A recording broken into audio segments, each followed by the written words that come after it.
કલંક પ્રાથમિક શાળામાં શાળા પંચાયત અને બાળ સંસદની લોકશાહી ઢબે રચના. આજરોજ ભરૂચ જિલ્લાના જંબુસર તાલુકાના કલંક ગામની પ્રાથમિક શાળામાં વિદ્યાર્થીઓમાં લોકશાહી મૂલ્યો, નેતૃત્વ ક્ષમતા, જવાબદારીની ભાવના તથા સામાજિક જાગૃતિ વિકસે તેવા હેતુથી શાળા પંચાયત અને બાળ સંસદની રચના ચૂંટણી પ્રક્રિયા દ્વારા કરવામાં આવી હતી. આ ચૂંટણી પ્રક્રિયામાં વિદ્યાર્થીઓએ ઉત્સાહભેર ભાગ લીધો હતો. ઉમેદવારોએ પોતાના વિચારો અને આયોજન વિદ્યાર્થીઓ સમક્ષ રજૂ કર્યા હતા. ત્યારબાદ ગુપ્ત મતદાન પદ્ધતિથી મતદાન યોજાયું હતું. મતદાન પૂર્ણ થયા બાદ પારદર્શક રીતે મતગણતરી હાથ ધરવામાં આવી અને વિજેતા ઉમેદવારોની જાહેરાત કરવામાં આવી હતી.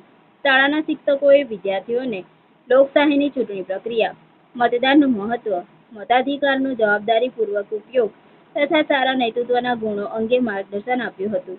સમગ્ર કાર્યક્રમ દરમિયાન વિદ્યાર્થીઓમાં અનેરો ઉત્સાહ અને આનંદ જોવા મળ્યો હતો.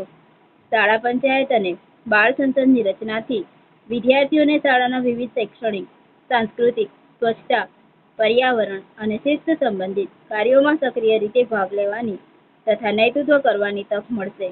આ પ્રકારની પ્રવૃત્તિઓ વિદ્યાર્થીઓના સર્વાંગી વિકાસમાં મહત્વપૂર્ણ ભૂમિકા ભજવે છે. સમગ્ર ચૂંટણી પ્રક્રિયાનું આયોજન શાળાના આચાર્યશ્રી અને શિક્ષકગણના માર્ગદર્શન હેઠળ શાંતિપૂર્ણ, પારદર્શક અને સફળતાપૂર્વક સંપન્ન કરવામાં આવ્યું હતું.